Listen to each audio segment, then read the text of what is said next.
Well, it was an absolute nuke of a day last night. Unfortunately, not on the YouTube picks, but we're going to get into that. Let's talk about it. Last night, me and my good friend cashed over 6K across Prizepicks and Underdog, and everyone else also did who tailed in the Discord. So you can see the actual YouTube pick did not go well. 2 and 4, guys. I'm sorry. I don't get to choose what slips hits. I'm going to show you in the Discord that I actually do send this exact slip to. Everyone in Discord also missed this, but we did hit this 5 into 125. On my account, I'm limited, but I'll show you on my buddy's account right here. He actually cashed his 200. His unit's 200, so 200 into 5K there on that 25x. So this slip is basically where a lot of the profits came from last night. And you could see also a 2x here. We just needed Schroeder to go under that PRA. Would have been another 25x.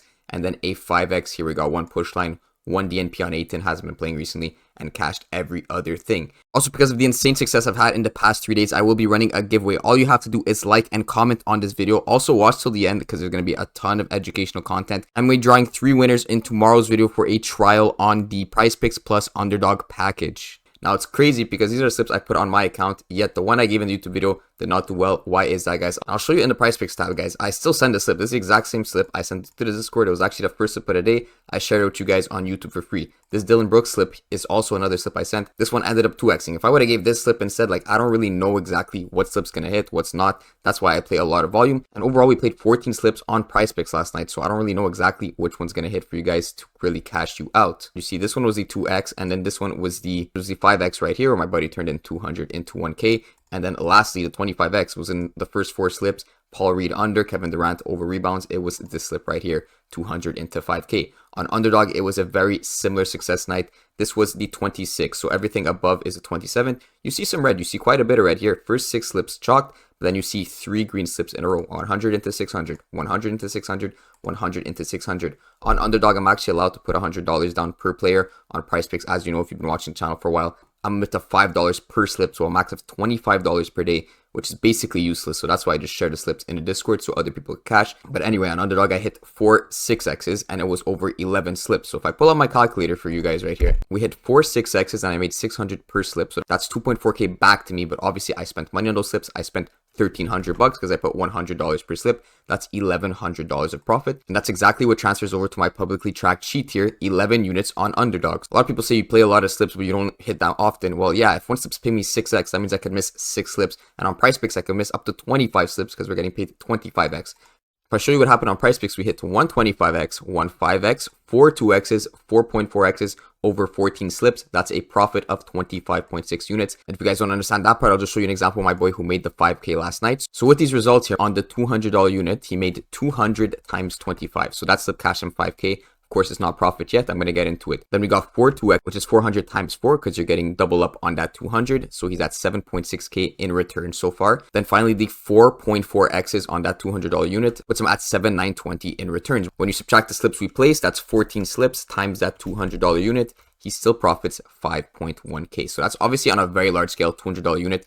But divide this by 10, and this would be a $20 unit. You would have made $512 yesterday on Prizepicks alone. That's excluding the money you made on Underdog if you're on both. So if you're wondering, that's where the 6K from the title comes in. So we made absolutely great money last night. And overall in March, we're up 127.45 units, which on a $10 unit is about, let me see here, $1,274.5 in profit on a $65 investment, because that is how much my Prizepicks plus Underdog package goes for. And just to show you it's not just me, here are the pickets of the people in my Discord, plus 173 units in March on Mikey. Drew here is just on Underdog, up 54.6 units. TC is up 412.7 units all time, 170 this month. So he's been in the Discord for a while here, ever since December 14th, basically a month after I opened the Discord. Roger here, I always shout this guy out because he's been in here since day 1. If you look here, November 20th, that is when I started Discord. So obviously if he's in here for over 4 months, you know we're making cash, and that's kind of how his picket looks. Isaiah here only tells me up 116 units in March. This was our profit yesterday, over 22.5 units, and then Sub Superior up 77 units in March. Basically, everyone is going to be up because we all tailed the exact same slips. 1.5K in profits in a single month. The month is not even over yet. And we got the 33% ROI, which essentially means every $100 you're making $33 on your investment. Absolutely amazing returns. Anyways, I'm not going to bore you with all of these screenshots, but you get the point. March we're up, 2024 we're up, we're always up, and this is the spreadsheet that everything is tracked in. So this is kind of the ups and downs of the Discord. You see we have the downs. I'm not going to hide it. We have negative weeks. And I said last week was a rough negative week, but already it's been 3 days of week 19 and we're up 84.65 units, absolutely destroying last week's losses. so I'm not too worried about losing weeks. I'm worried if ever we have a losing month, which has not happened yet. All that being said, if you actually want to join a Discord that knows what they're doing, not just slamming 2-man powers that don't even hit, and actually want to start making money on Prizepicks and Underdog, the first link in the description is going to take you to my WAP and you could sign up. It's basically the same thing as Patreon or Dub Club. You link your Discord and then you pay and you're going to be in the Discord getting all the premium picks. If you guys want a free trial, I do offer a 1-week free trial if you sign up to my Underdog using my code. You could see the code at the bottom of the screen, and of course they always run these free promotions for the new customers. Higher than half a plate appearance for Aaron Judge. Of course you're going to want to grab that when you sign up on Underdog. So once you sign up, send me proof that you used my code and that you deposited, and I'll set you up with the free trial. Just email it to info@oddsjuiceinc.com. It's right here. Or just DM me on Discord. My name is OddsJuice, like it is on YouTube. That being said, let's get onto the board. I'm going to go over a full NBA slip, as well as go over the absolute best strategy on MLB. So I'm going to be making 2 slips. One is going to be an NBA 6-man, and one's going to be an MLB 4-man, while explaining to you guys what you should be doing and looking for when you're playing MLB. So let's start off with the NBA. First thing we have to check is how are these matchups looking. There's only 2 games here. We see the Celtics with a massive minus 16.5 spread. Of course, everyone is expecting the blowout tonight. And then the Bucks versus Pelicans looking like a tied game. We're going to use those 2 points to our advantage and see how we're going to play this game. For the Bucks Pelicans game, we're expecting a tied game with lots of minutes. A bit on the slower pace. Would be nice to see like a 2:30 total, but 2:24 is not that bad. And if we get a nice OT in this, you're going to see the picks that we're going for are going to look very nice. So to start off, we're going to go with CJ McCollum on his over 31 points, rebound, assists. Of course, he's been clearing this without Ingram, getting more usage without Ingram. And we have that nice tight matchup that we just went over, allowing for more minutes and more opportunity for CJ to go over his props, as well as Trey Murphy on his over 24.5 PI. We're taking both these guys because we're build out a full slip with 4 players from the same game, hoping that is a tight game. Essentially, if the game is very close and maybe pushes to OT, of course, there's a small percentage of games that do go to OT, but it does help get that edge on the over PRA. I'm pretty sure it was just last night where I had Kuzma under 24.5 points and Claxton under 11.5 rebounds, and they both went over that just because of OT. So OT is very crucial if it can happen tonight. And you can actually see the odds of OT on the main markets. Of course, it's plus 1,100 for it to be tied at the end of regulation. But if there is a game that could go to OT, it's likely this one because of that tight spread. And if we go and check 1,100 minus 2,500, it essentially means there's about an 8% chance this game goes to OT. If this ends up being one of those games in that 8%, it's going to be much more likely that these guys go over, as well as the next picks I'm going with, which are going to be Chris Middleton on his over 5.5 assists. Now, Giannis and Chris Middleton are both probable. I think they will both play either way, but this slip is not going to be affected too much if they don't play, because we're going with actually Brook Lopez on his over 23.5 fantasy score to match up with Chris Middleton. If you guys have been watching a lot, you know I love taking the assist props with some centers who rely heavily on assisted points. And if we check Brook Lopez, that's exactly what he is. See Brook Lopez right here, 84% of his field goals made are assisted, meaning if he is having a good game, it's likely the people around him are going to be getting more assists to kind of provoke his overs. So in the past few games, he hasn't hit this, but I was also looking at some projections on RotoWire here, and you see his projection for fantasy points is at 26.84. On Prizepicks, we're getting all the way down at 23.5. Now, this is just one projection, and of course, projections are not always accurate, but if we go and check Brook Lopez on another site, he's at 24.9. So now, this is FanDuel fantasy points, which is exactly the same as Prizepicks fantasy points because they calculate it the same way. We're definitely getting a good line on Prizepicks compared to what is actually projected, and we're pairing this up with Middleton, of course. Now, like I said, all 4 of these guys are in the same exact game. The tighter this game is, the more minutes everyone is going to get. We can't see a 20-point lead in the 4th quarter, or else this whole slip is going to be chalked. I'm telling you that right now. But more often than not, this specific game state will be tight and will allow all these players to potentially all strive together in this good competitive environment. So we're going with all 4 of these guys on the overs. So that's going to be it for the Bucks and Pelicans game. So we're going to move on over to this Celtics versus Hawks game. We are expecting a blowout, of course, minus 16.5 spread, but someone has to be doing the blowing here. It could be Tatum. It could be Brown. I'm going to be going with Brown on his over points, rebounds, and assists. And if Brown is doing very well, we're looking for Derek White to kind of lag behind. So we're going with this full slip. Jaylen Brown doing the blowing here while his teammates step behind. Hopefully Derek White is that main person that's kind of stepping behind, and maybe Jaylen Brown and Porzingis are the ones popping off. Basically, we need only 2 of the Celtics to pop off.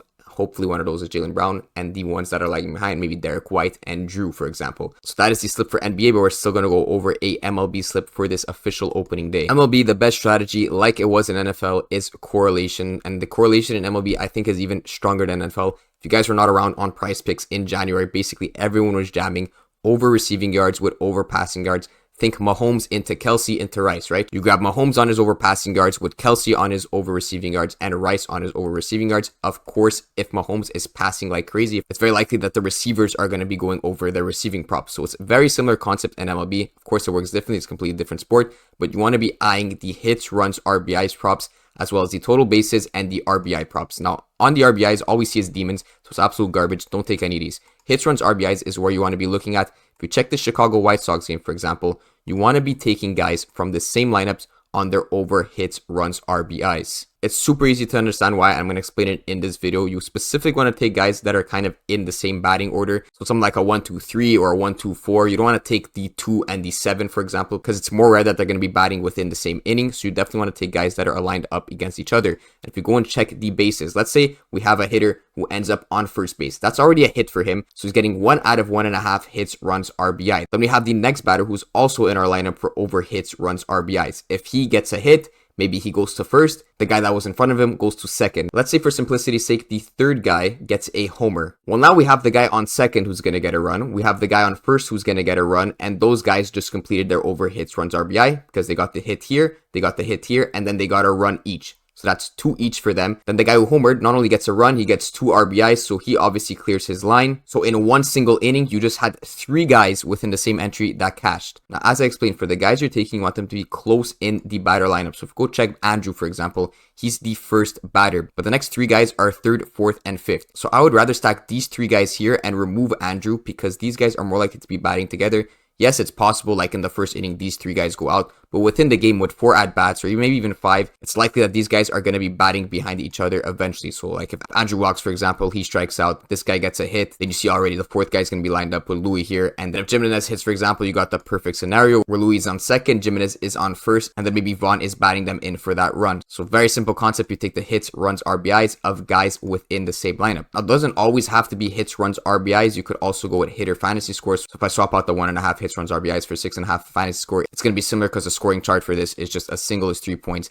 5 points for a double, home runs 10 points. Basically any solo play or even scoring is going to be getting him over his hitter fantasy score. And obviously if he's going to be running these guys in, these guys are going to clear their lines and he's going to clear his hitter fantasy score. But other than that, something else you could go with is total bases. So if Gavin Sheets gets a base and you have the batter after him on hits, runs, RBIs, of course he could run Sheets in, but that's a bit less correlated than just simple hits, runs, RBIs. There's also the runs that are pretty good too. But these props are kind of rare. Like hits, runs, RBIs are pretty popular. They're going to have a lot of props. You can see just on the White Sox alone, they have 4 props here. Even on Detroit, they have 3 props here. So it's much easier to find good spots on these hits, runs, RBI props. But if you need some extra props, you could go to runs and slap someone in here. So as I explained, this is the lineup I'm going to be going for because they are in lineup and batters. But it's not even over here because what you could do to take it a step further, because you're not even allowed to play just players from the same team, you want to take the opposing pitcher. There's 2 options you could go for. So you think the obvious answer is to take the opposing hitters over hits allowed, but as you could see, there is a payout shift because they know if the whole opposing team is getting hits, runs, and RBIs, the pitcher's probably not doing too hot and he's letting a lot of hits out. So they nerf that payout from a 10x to a 7x, but what they don't nerf is actually the pitcher strikeouts,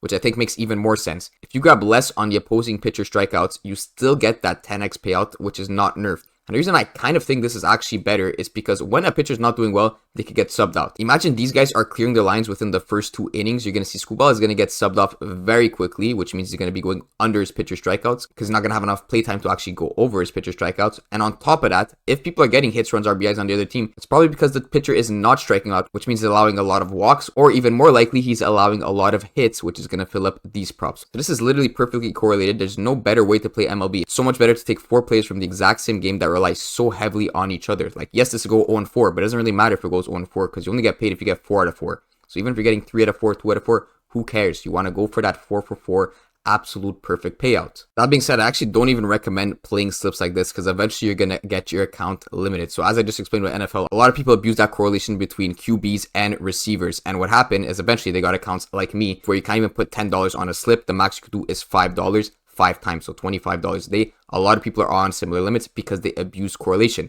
I know people that have run their accounts up 10, 20K that have not abused correlation, just made profit off positive NBA, just tailing the picks in the Discord, and they have not been limited yet. you get limited 100% faster when you are playing correlation and truly abusing it. And obviously this is not going to last long. So technically to abuse it, if you don't care about your account health on Prizepicks and you want to get banned to $5 per day, by all means go for it. But I'd rather make 20k over the long run than 5k over the short term and get my account absolutely nuked. And the reason I know this is probably going to get you limited is, first of all, it happened in NFL, but these payouts are going to be nerfed eventually. So if you go on underdog, this exact same slip you see, I'm grabbing the same exact players, Scuba on the under 6.5, and then the same guys on their hits, runs, RBIs. This 100 is turning into $338 compared to on Prizepicks, where I'm getting this $1,000 payout.